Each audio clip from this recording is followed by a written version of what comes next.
রহমান মানেও রহমত দাতা, রহমকারী, আর রহিম মানেও রহমকারী।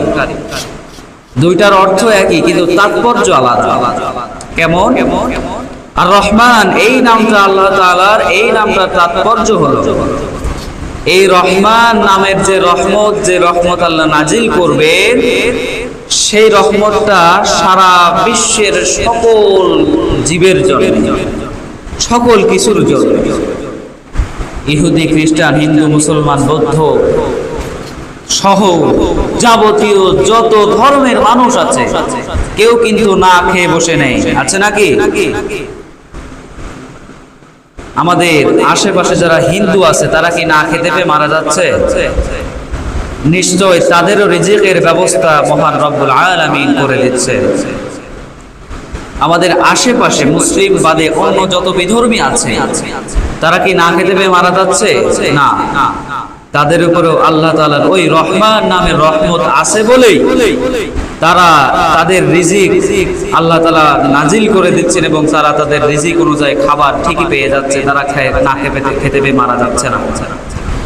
তারা যতই বলুক যেটা আমাদের সরস্বতী দিয়েছে, ওরা বলে আমাদের ওদের খাদ্য দেবতাকে সরস্বতী না কালী না লক্ষ্মী, যাই হোক আকাল নেই বহুত।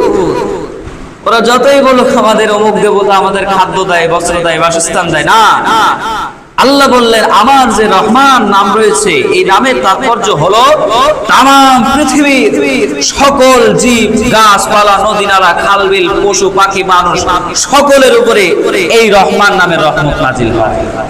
সুবহানাল্লাহ। কিন্তু আর রহিম যে নামটা রয়েছে, এই নামের যে রহমান, এই নামের যে রহমত রয়েছে, এই নামের যে ব্যাখ্যা, যে ফজিলতের তাৎপর্য, এটার অনুযায়ী বোঝা যায় আল্লাহর একান্ত বান্দা যে আল্লাহ তাআলার উপরে ঈমান এনে আল্লাহ তাআলাকে ভরসা করে বিশ্বাস করে ইবাদত করে, যে একত্ববাদের সাথে, নিষ্ঠার সাথে, ইখলাসের সাথে আল্লাহ তাআলাকে যারা ইবাদত করে, আল্লাহ তাআলাকে যারা ভরসা করে, একমাত্র খাস দিলের ঈমানদার যারা, তাদের জন্য রয়েছে রহিম নামের রহমত। আমি আপনি যদি মনে করি যে আমরা বড় ঈমানদার, আমরা এই ঈমানের পাওয়ারে আল্লাহর রহিম নামের রহমতটা পেয়ে যাচ্ছি, না, ভুল হবে। আপনি কতটুকু ঈমানদার সেটা আপনি নিজে পরীক্ষা করে তারপর বলবেন, তার আগে বলতে পারবেন না। আপনার উপরে আল্লাহ তাআলার রহমান নামের রহমত নাজিল হচ্ছে, কিন্তু রহিম নামের রহমতটা এখনো নাজিল হতে পারে নাই, কেননা আপনি এখনো আল্লাহর দ্বীনের ব্যাপারে সতর্ক হতে পারেননি।